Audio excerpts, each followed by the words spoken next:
सृष्टि बचपन से ही दिखने में सुंदर नहीं थी, लेकिन अमीर बाप की बेटी सृष्टि पर उसकी माँ जान छिड़कती। मेरी बेटी कितनी प्यारी है, भगवान सबको सृष्टि जैसी बेटी दे।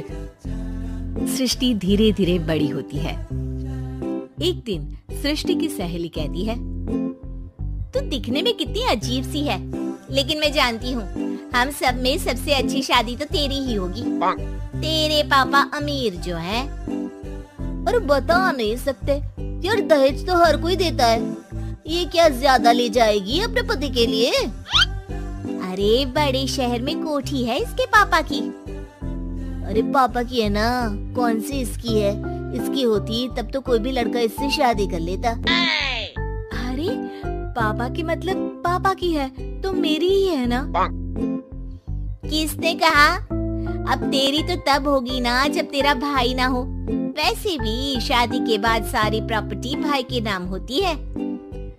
सृष्टि समझ जाती है कि उसे किसी भी हालत में माँ बाप की सारी प्रॉपर्टी को अपने नाम करना है, लेकिन कैसे? एक दिन सृष्टि का भाई शीनू कहता है, बहन क्या कर रही है? तुझसे एक बात करनी है। अरे हाँ करना, मैं तो तेरी बहन हूँ। बहन मेरी लाइफ में ना एक लड़की है, बहुत अच्छी है। मैं सोच रहा हूँ माँ और पापा से बात करूँ शादी के लिए। सृष्टि को समझ में आ जाता है कि भाई की शादी होते ही भाभी उसे एक दिन भी घर में बर्दाश्त नहीं करेगी। क्या बात है भाई, बताना कौन है वो? यार वो बहुत अच्छी लड़की है, पढ़ी लिखी है, मेरे साथ जॉब भी करती है। बस एक प्रॉब्लम है। हाँ प्रॉब्लम? क्या प्रॉब्लम है भाई? यार वो शादीशुदा है, लेकिन उसके पति ने उसे सिर्फ इसलिए छोड़ दिया क्योंकि उसके माँ बाप दहेज नहीं दे पाए। सृष्टि ये सुनकर न जाने क्यों खुश हो जाती है। अरे भाई तो क्या हुआ, लड़की तुझे तो पसंद है ना? शीनू को लगता है कि बहन उसे समझ रही है। वो इस बात से अनजान होता है कि उसकी बहन की मंशा पूरा घर हड़पने की है। सृष्टि अपनी माँ से कहती है, मम्मी मुझे तो बहुत चिंता है। पता है शीनू क्या कर रहा है? अरे क्या कर रहा है? वो तो काम पर जाता है और वापस घर आता है। नहीं ना माँ, वो यही तो नहीं कर रहा, बाकी सब कर रहा है। आपको पता है उससे प्यार है, और वो भी एक शादीशुदा लड़की से।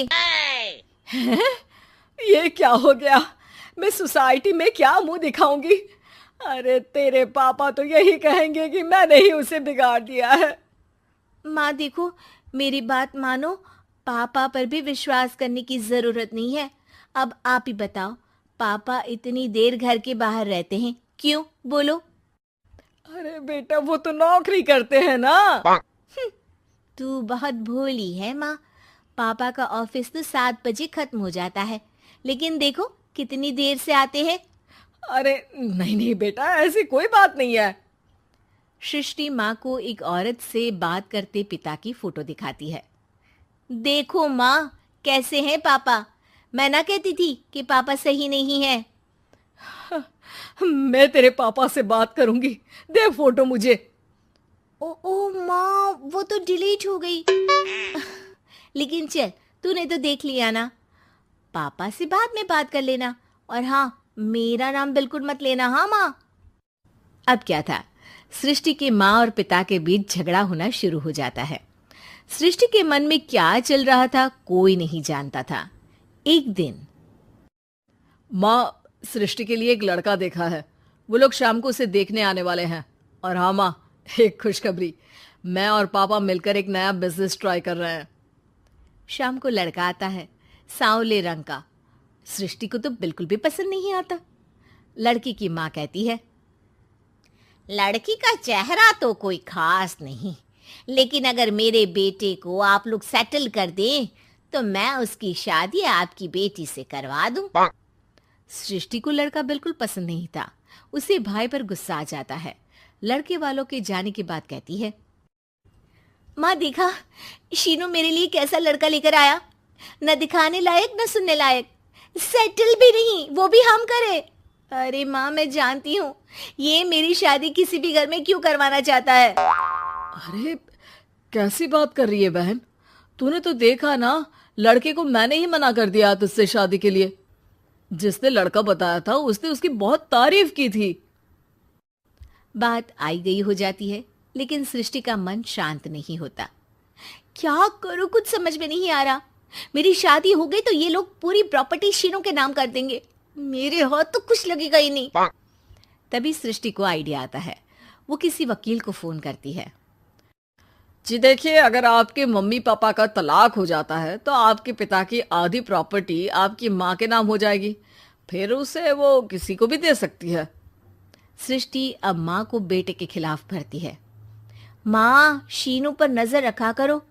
वो जिस लड़की के प्यार में है ना, वो शादीशुदा है। यहाँ आएगी, सारा पैसा, रुपया, जमीन, जायदाद सब हड़प लेगी। पापा का भी हाल तुमसे छुपा नहीं है। ऐसा ना हो कि मैं और आप एक दिन सड़क पर भीख मांगे। हे भगवान, मैं तो जीते जी मर जाऊंगी अगर ऐसा हो गया तो। ऐसा हो गया नहीं माँ, ऐसा ही होगा। अभी समय है, आगे का सोच लो। मैं तो कहती हूँ पापा से आधी प्रॉपर्टी लेकर अलग हो जाओ। पापा की आधी प्रॉपर्टी भी हम लोगों को अगर मिल जाती है ना, तो अगले 7 जन्म सफल समझो। बेचारी माँ बेटी के कहने पर पति से तलाक लेकर अलग हो जाती है। सृष्टि अब पैसों से गाड़ी और अपने दूसरे महंगे शौक पूरे करने लगी। उसके दोस्त भी उसके पैसे इस्तेमाल करते। सृष्टि, कल तुम कहाँ थी? मैं सारा दिन घर पर अकेली थी। तो मैं क्या करूं?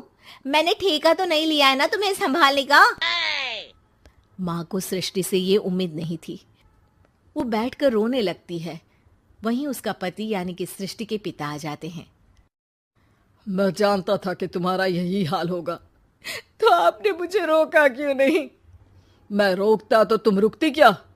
सृष्टि के कहने पर तुमने मुझ पर, अपने बेटे पर शक किया, लेकिन तुम ये भूल गई कि कैसे हम दोनों ने मिलकर जीवन में इतना सब खड़ा किया। माँ पति के गले लग जाती है। मुझे माफ कर दीजिए, मैंने आपकी कमाई का एक बड़ा हिस्सा गवा दिया। कोई बात नहीं, तुम साथ हो तो मैं ऐसी 7 प्रॉपर्टी खड़ी कर दूंगा। तभी वहां सृष्टि आ जाती है रोते हुए। माँ, मयंक ने मुझे छोड़ दिया। वो बोल रहा था जब तक मेरे पास पैसे थे तब तक ही वो मेरे साथ था। पापा, माँ, मुझे माफ कर दीजिए।